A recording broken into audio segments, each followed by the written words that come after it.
دریم څپرکی د دولت جوړونې پروژه. کله چې 2001 میلادي په ډسمبر کې لوړپوړي امریکایي چارواکي د افغانستان د نوي انتقالي حکومت د افتتاح په مراسمو کې د ګډون په پار کابل ته لاړل، نو هلته یې په ولسمشرۍ ماڼۍ کې د تشنابونو وضعیت ته پام شو چې اوبه به ترې راوښتې. د باندې د کابل یوازې اسکلیټ پروت و چې د دودګنې هوا سپین بخار پرده پرې غوړولې وه. زیاتره خلکو د کورونو د ګرم ساتلو لپاره لرګي یا زغال سوځول. هغه ملکي ودانۍ چې جګړو له غلبې لا هم سالمې وتلې وې، د زیاترو یې کړکۍ، د برق لاینونه، د تلیفون کیبلونه او څراغونه له منځه تللي وه. خو په دومره وړو تخریباتو پسې څوک ډېر نه ګرځېدل. کلونه کېدل چې برقي او ټلیفوني خدماتو په کابل کې کار نه کاوه. 52 کلن عربپوه راین کراکر چې د امریکا د بهرنیو خدماتو د برخې کارکوونکی و، څو ورځې وروسته کابل ته راورسېد چې په کابل کې د امریکا سفارت چې له اوږدې مودې راهیسې تړل شوی و بیا پرانیزي او همدارنګه د امریکا د سرپرست سفیر په توګه دنده مخته یوسي. خو د کابل هوایي ډګر تر اوسه نه و فعال شوی، نو له کابل څخه 30 میله لرې په بګرام هوایي ډګر کې ښکته شو. کراکر تر هغه وروسته د کابل خواته حرکت پیل کړ او د مړو او مړاویو لارو په منځ کې 2 میله پر مخ لاړ. په سیندونو ورګډ شو، ځکه د زیاترو سیندونو پلونه ویجاړ او له منځه تللي وه. د دې ویجاړیو له منځه تلل او ننداره کول هغه ته د برلین د ښار د 1945 میلادي شاوخوا وختونه هغه تصویرونه سترګو ته ودرول چې د هغه ښار ویجاړ او کنډواله شوي سړکونه پکې منعکس شوي وه. وروسته چې د امریکا سفیر ودانۍ ته راورسېد، نو ویې لیدل چې د کابل په څو لسیزو بې امانه او بې وقفو جګړو کې ودانۍ لا هم نه ده نړېدلې او پایېدلې ده. که څه هم د پایونو سیستم یې د ارګ غوندې خراب او له ګټې اخیستنې لوېدلی و. د دې سفارت په یوه ودانۍ کې به تقریبا 100 مرین ځواکونه یو ګډ تشناب درلود. د ودانۍ په بله برخه کې بیا له یوه حمام څخه 50 ملکیانو په شریکه ګټه اخیسته. کله چې کراکر له حمید کرزي سره ځینې معرفتي ناستې پیل کړې، نو پوه شو چې افغانستان له فزیکي ویجاړیو ورهاخوا له نورو ننګونو سره هم مخامخ دی چې باید برطرفه شي. دی په دې اړه د زده شویو پندونو مرکې ته داسې وایي: زه د افغانستان د لنډمهاله حکومت له رهبر سره ناست وم، خو مې لیده چې هیڅ واقعي قدرت او صلاحیت نه لري، نه نظامي ځواک لري، نه پولیس لري، نه فعاله ټولنه او نه هم ټولنیز خدمات. کله چې بوش پر افغانستان باندې حمله وکړه، نو د امریکا خلکو ته یې وویل چې په افغانستان کې د دولت جوړونې دروند لګښت لرونکې پروژه د دوی مسؤلیت نه دی. تر بوش وروسته د امریکا 2 پرله پسې ولسمشرانو هم همدا ژمنه کوله، خو د دوی دا ژمنه له هغو سترو دروغو څخه وه چې د امریکا ملت ته یې د دې جګړې په اړه ویلي وه. دولت جوړونه په حقیقت کې دقیقاً هغه څه وه چې امریکا یې په افغانستان کې راښکل کړې وه. د 2001 میلادي او 2020 میلادي ترمنځ واشنګټن په افغانستان کې تر بل هر څه زیات پر دولت جوړونې ډېر لګښت کړی او د بیا رغونې مرستو او ملي پوځ په چوکاټ کې 143 بلیونه یا میلیارډ ډالر ورته ځانګړي کړي وه. دا بودیجه تر دویمې نړیوالې جګړې وروسته د مارشال د پروژې خلاف په افغانستان کې د دولت جوړونې پروژه په همغو لومړیو کلونو کې منحرفه او ګمراه شوه او د جګړې په اوږدېدو سره یې د انحراف زاویه لا زیاته شوه. امریکا د دې پر ځای چې په افغانستان کې سوله او ثبات راولي، په ناخواسته بڼه یې داسې حکومت رامنځته کړ چې په فساد او عدم موثریت ککړ و او بقا یې د امریکا په نظامي حضور پسې تړلې وه. حتی که ډېره خوشبینه سناریو یې هم فرض کړو، د افغانستان حکومت به بیا هم د بقا لپاره څو نورې لسیزې هم بلیونونو ډالر مرستو ته اړتیا درلوده. د امریکا د حضور په 2 لسیزو کې د افغانستان د دولت جوړونې بدمرغه پروژه له مالي پلوه تر بدتره کېده. په لومړیو کې چې د افغانستان خلکو تر بل هر وخت مرستو ته زیاته اړتیا درلوده، د بوش ادارې سختي کوله او د یوې خصیانه او حریصانه تګلارې په خپلولو سره افغانستان د ملي بنسټونو او دیموکراسۍ پر لوري ټېل واهه. خو وروسته د اوباما ادارې د مرستو کچه په داسې توګه زیاته کړه چې په افغانستان کې د جذب او هضم لپاره مناسب ترتیبات او بنسټونه نه وه رامنځته شوي چې دې کار په خپله ځینې نور نه جبرانېدونکي مشکلات وزېږول. دا پروژه تر پایه په همداسې معیوب او بې کفایته حالت کې ښکېل او براکرټیو داخلي بې نظمیو او ګډوډیو پلانونو کې منحرفه پاتې شوه. مایکل کالن چې د کالیفورنیا سن ډیګو په پوهنتون کې اقتصاد پوه او د افغانستان په ملي سکتور کې یې تخصص کړی دی، د زده شویو پندونو مرکې ته وویل: یعنی اوس خو ټولو ته معلومه ده چې موږ په افغانستان کې ډېرې زیاتې پیسې مصرف کړي، خو مطلوبې پایلې مو لاسته نه دي راوړي. هغه زیاتوي که چیرې موږ دغه پیسې نه وای مصرف کړې نو څه به پیښ شوي وه. په دې اړه څه نشم ویلی، ښایي وضعیت تر دې هم خراب شوی وای، خو پر دې نه پوهېږم چې څومره به خراب شوی وه. په 2001 میلادي کې هیڅ دولت تر افغانستان زیات د جوړېدو محتاج نه و. دغه له تاریخي پلوه تل محتاج هېواد په وروستیو 2 لسیزو کې د شورویانو له یرغل راهیسې د یوې بېوقفې جګړې خوراک شوی و. د یو اټکل پر بنسټ د شاوخوا 22 میلیونو خلک له ډلې 2 میلیونه د هېواد پرېښودو ته اړ او کډوال شوي وو. پاتې نفوس هم د بېسوادۍ او ناوړه تغذیې له امله سخت ځپل شوی و. د ژمي په رانږدې کېدو سره مرستندویه بنسټونه خبرداری ورکړ چې په هرو 3 افغانانو کې یو د لوږې له جدي ګواښ سره مخ دی. خو تر هغه وخته د بوش ادارې په دې اړه وروستۍ پرېکړه نه وه کړې چې په افغانستان کې د دولت جوړونې د اوږدې پروسې لپاره پاتې کیږي که وځي. بوش د امریکا په پیسو او وسلو په نورو هېوادونو کې د دولت جوړونې له مفکورې سره مخالف و او په 2002 میلادي کې چې د واک پر ګدۍ کېناست نو ژمنه یې وکړه چې د امریکا بهرني لګښتونه به راکابو کوي. نوموړي د کلینټن پر اداره هم له همدې امله نیوکې وکړې چې په سومالیا، هایټي او بالکان کې د دولتونو جوړونې په پروسه کې د امریکا اقتصادي او نظامي ځواکونه ولګول. هغه له خپل ډیموکرات سیال آل ګور سره په یو تلویزیوني مناظره کې وویل، زه په نورو هېوادونو کې د دولت جوړونې لپاره د خپلو پوځیانو له مصرفولو سره مخالف یم. هغه زیاتوي، زه فکر کوم زموږ پوځیان باید یوازې د جګړو د کولو او ګټلو لپاره وي. کله چې دغه ښوی ژبې ټکزاسي پر افغانستان باندې هوایي بریدونه پیل کړل نو ولس ته یې بیا اطمینان ورکاوه چې واشنګټن ته بلکې ملګري ملتونه په افغانستان کې د دولت جوړونې پروسه تر لاس لاندې نیسي. کله چې کراکر په 2002 میلادي کې افغانستان ته راغی نو د افغانستان وضعیت او د افغانانو ځورېدلي حالت ته په کتو یې فکر وکړ چې دا هېواد همداسې د ستونزو په منځ کې پرېښودل ښایي د توجیه وړ عمل نه و. له بلې خوا هغه ته اجازه هم نه ورکړل شوې چې په خپل لنډ 3 میاشتني ماموریت کې له افغانستان حکومت سره سترې ژمنې وکړي یا د مرستو وعدې ورکړي.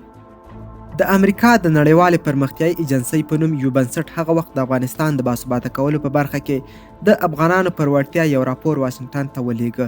د همدې ایجنسۍ یو لوړ رتبه چارواکي چې افغان حکومت ته یې په دې برخه کې صلاح مشورې هم ورکولې وایي چې هغه وخت په افغانستان کې یو واحد اسعاري سیستم نه و، بانکي پیسې نه وي او په هره سیمه کې د هغې سیمې د حاکم جنګ سالار له خوا چاپ شوي پیسې چلیدي، زیاتره یې کم ارزښته وي.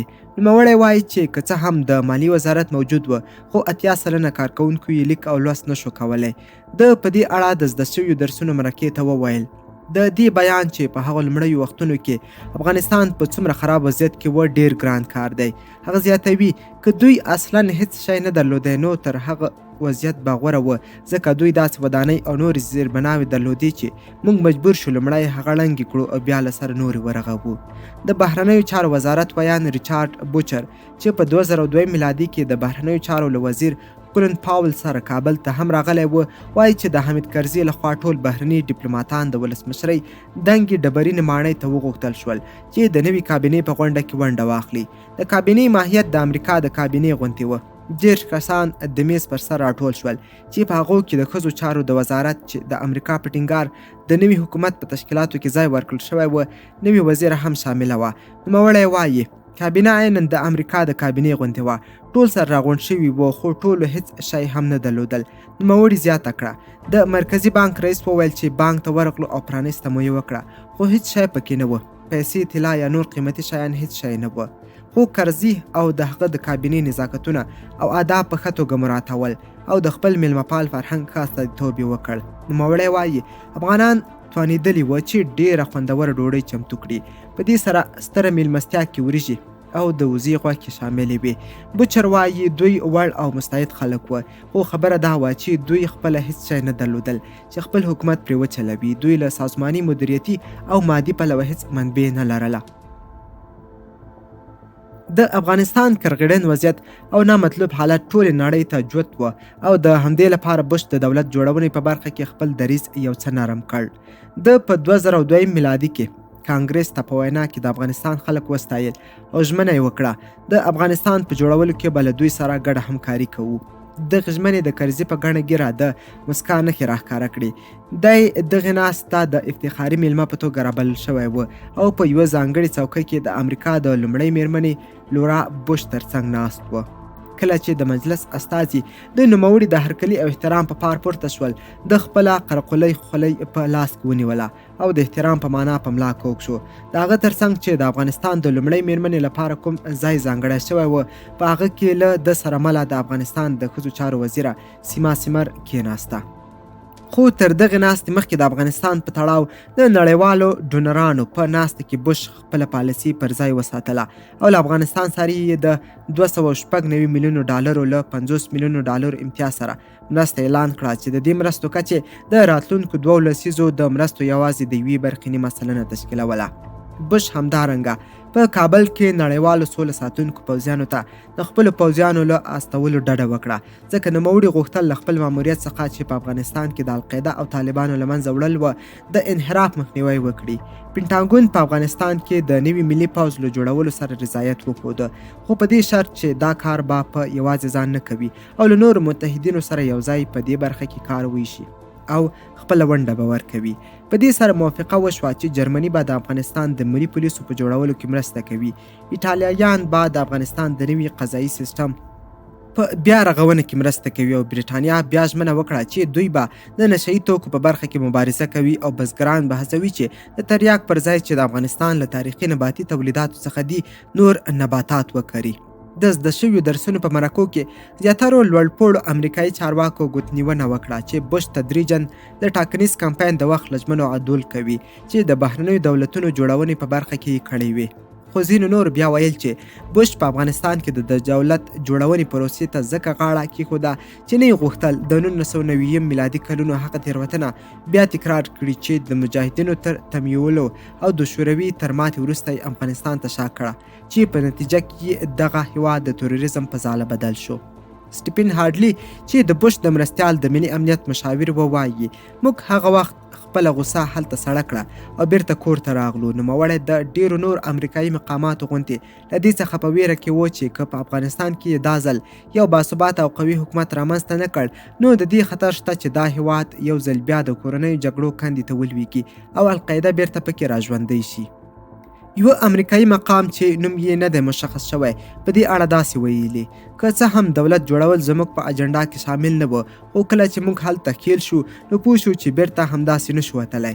یو بل امریکایي مقام په دې اړه وویل چې دا حکومت ټولو د اخیالانو ته معلوم شو چې د دولت جوړونې له مخالفت څخه د دولت جوړونې موافقت ته واوښت، خو په دې اړه هیڅ ستراتیژۍ هم واضح او روښانه توضیحات یا تګلاره نه لرله. خو له دې ټولو سره سره هغه توقعات په حد اقل کې و. ریچارډ هاس چې د 9/11 تر پیښو وروسته د افغانستان په چارو کې د بوش د ادارې ځانګړی ډیپلوماټ و، په دې اړه وایي له ټولو سره د افغانستان په اړه یو ډول تردد او شک موجود و او د امریکا حکومت په افغانستان کې زیاتې پانګونې ته چندان زړه نه ښه کاوه.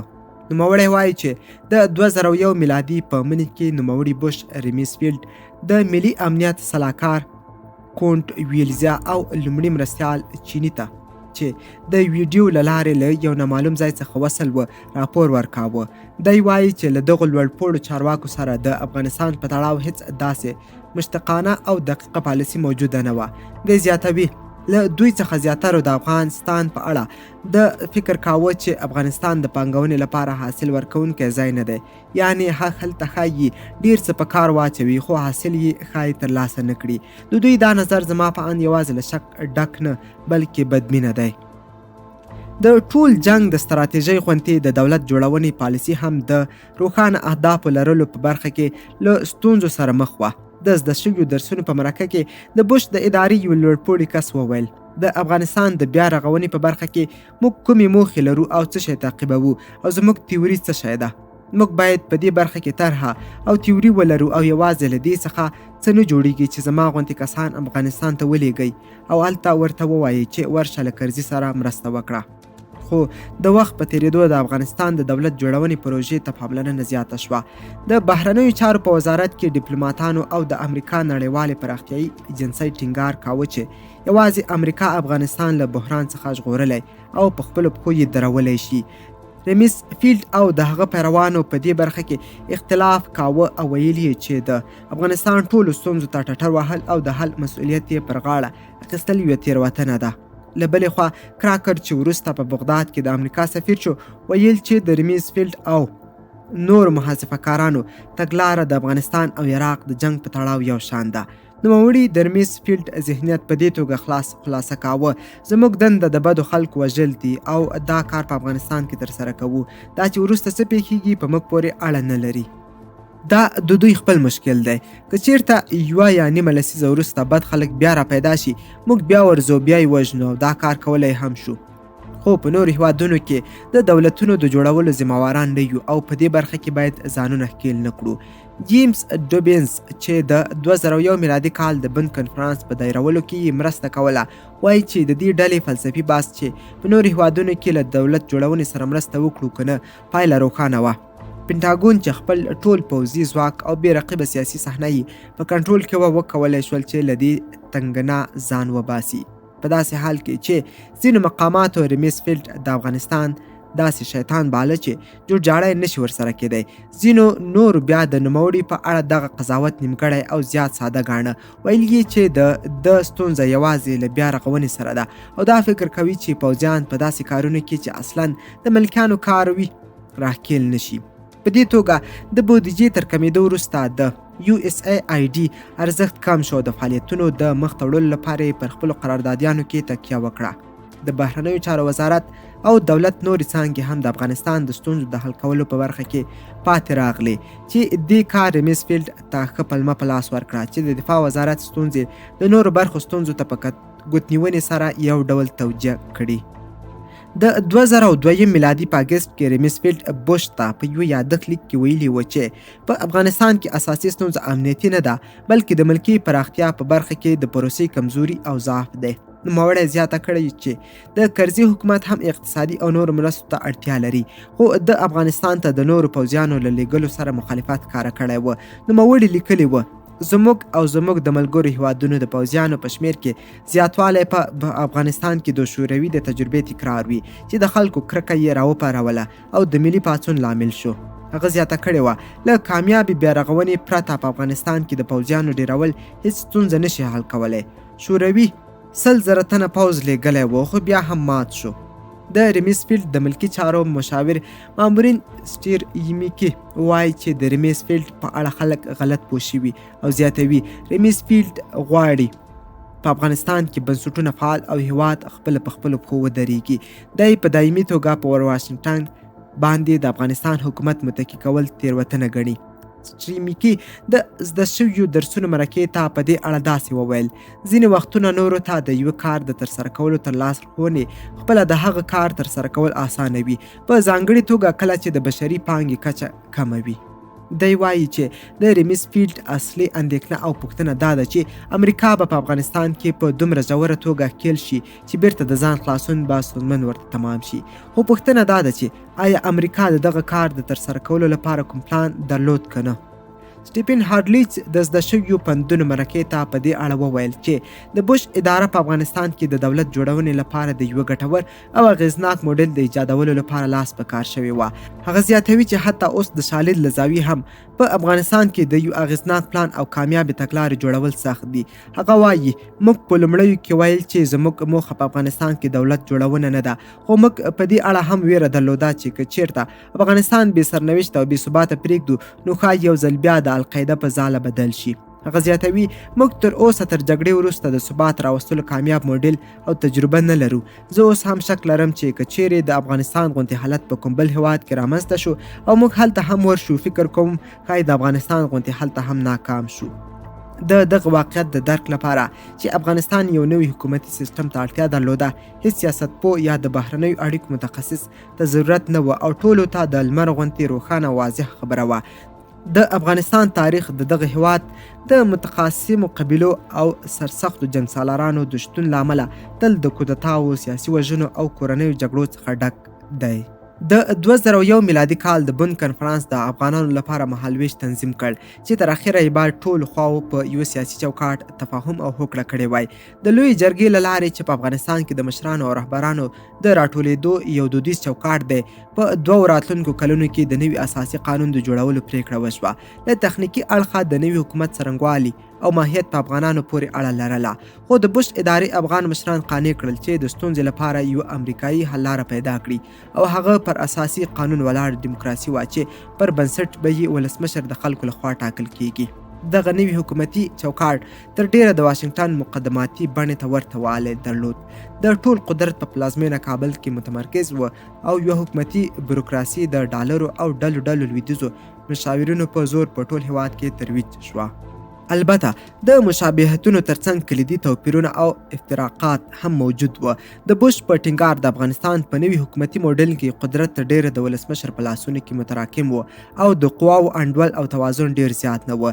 د دې کار لامل هم د قدرتي جزیرو د رامنځته کېدو مخنیوی او د سیمه ییزو جنګسالارانو د نفوذ راکمول و او تر ټولو مهمه دا چې امریکا په افغانستان کې د ولسمشرۍ لپاره یو ډیر د خوښې وړ کس وموند. هغه حامد کرزی و چې پر انګلیسي ژبه حاکم او قومي مخور و. امریکا تر خپلو وزرو لاندې ونیو. د زده شویو پندونو په مرکو کې زیاتره امریکایي او اروپایي مقامات چې مستقیما د دولت جوړونې په هڅو کې دخیل و وایي چې د یوه کس په لاس کې د دومره قدرت تراکم او تمرکز یوه مخربه محاسبوي تېروتنه وه. متمرکز حکومتي نظام د افغانستان د دودیزې حکومتولۍ چې په واقعیت کې د قدرت د عدم تمرکز او قبیله‌یي اصولو ترکیب و خلاف و او وروسته یې ډېرې ستونزې وزېږولې. امریکا په لومړیو کې له کرزي سره ښې اړیکې لرلې، خو وروسته په ډېرو حساسو مرحلو کې ترینګلې او خرابې شوې.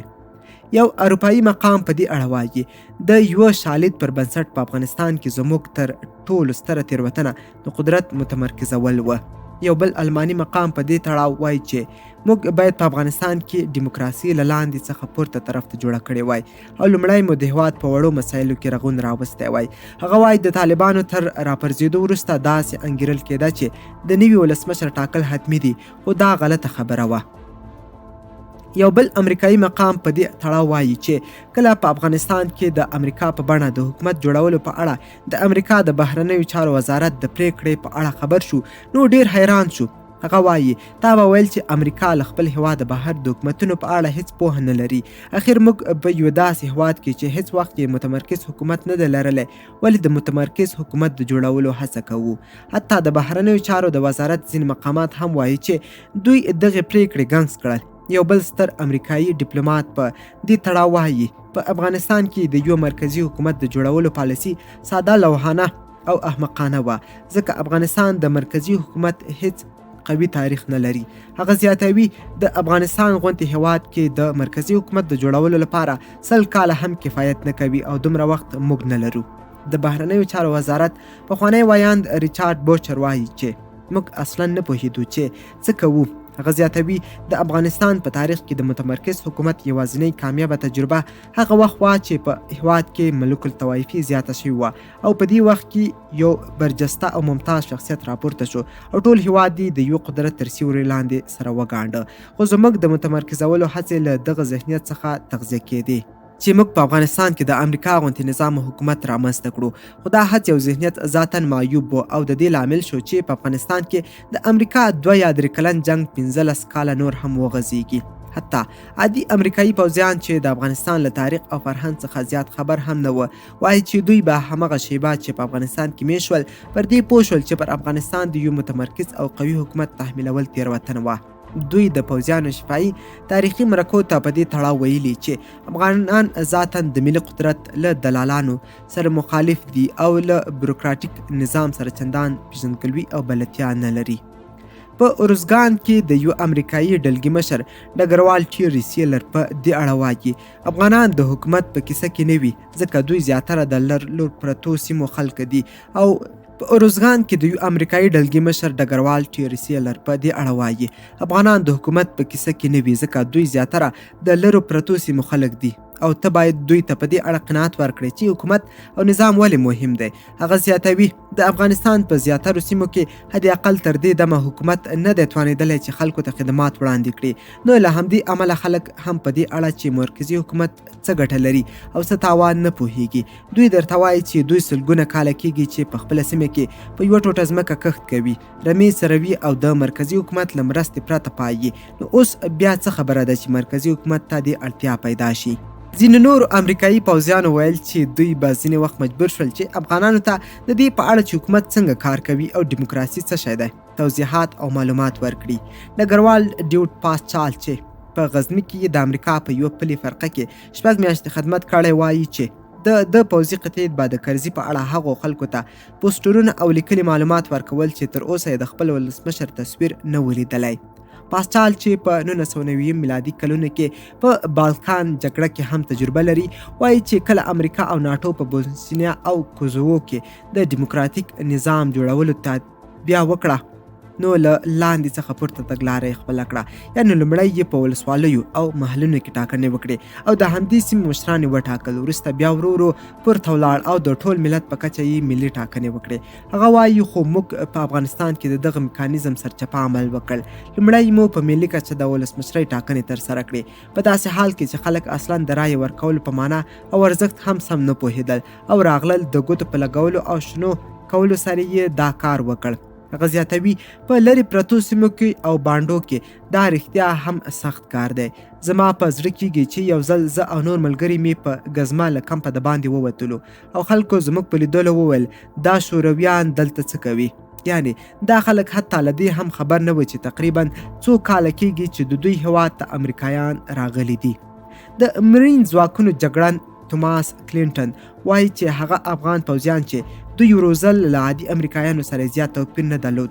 دوی غوښتل سړکونه، ښوونځي، د څښاک پاکې اوبه او نور لومړني سهولتونه ولري، خو ده ویل چې پر دې د دوی پوهول چې د دې شیانو لپاره امریکا په کوم سیستم پیسې ورکوي سخت و. هغه وایي افغانان فکر کوي چې امریکایان بلهګۍ داسې ډالر اچوي. هغه وایي ما به افغانانو ته د مالیاتو او نورو اړوندو مسایلو په اړه ویل، خو دوی به پوښتنه کوله چې مالیات څه شی وي. ما به بیا دوی ته ویل چې مالیات لکه د جهاد په وخت کې چې ستاسو د سیمو جنګي مشرانو یا جنګسالارانو له تاسو کومې پیسې اخیستې همدې ته ورته یو څه دي. نو دوی به په غبرګون کې راته ویل چې اوهو دا خو نو لکه غلا او لوټل داسې دي. بیا به ما د مالیاتو ټول سیستم ورته تشریح کاوه. دوی به ډېر حیرانېدل ځکه په ټول عمر کې د مالیاتو د سیستم په نامه څه نه و اورېدلي.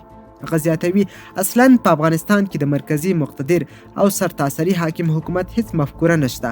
داسې حکومت چې له اسعد آباده تر هرات او بیا همداسې تر کلات او کندهار او په جنوب کې تر سپین بولد او په شمال کې تر مزار شریف حکومت وکړای شي. د ګرمن ټوډ ګوګزبرګ چې په کابل کې د ناټو د مرکزونو مشر و وایي چې دی له اوله د دې په اړه چې افغانان په یوه نوي موډرن او مرکزي حکومت ته غاړه کېږدي شکمند و. هغه وایي افغانان خپلې کورنۍ او بیا خپلې قبیلې ته ډېر تابع او ژمن خلک دي. نو په چغچران کې د یو ځوان لپاره دا موضوع چې احمد کرزی د افغانستان ولسمشر دی او د کابل اداره یې په لاس کې ده چندان معنا او ارزښت نه لري. د دوی دغه حالت ماته مونټي پیټون فلم را یادوي چې په هغه کې یو پاچا په دښته کې ورکیږي او یو کندې ته لویږي، بیا یې د همدې دښتې یو اوسیدونکی چې ساده کلیوال سړی وي پیدا کوي او راوباسي. کله چې پاچا له کندې راپورته شي نو دغه کلیوال ته وایي چې زه د دې ملک پاچا یم. کلیوال په ځواب کې ورته وایي چې پاچا څه شی وي.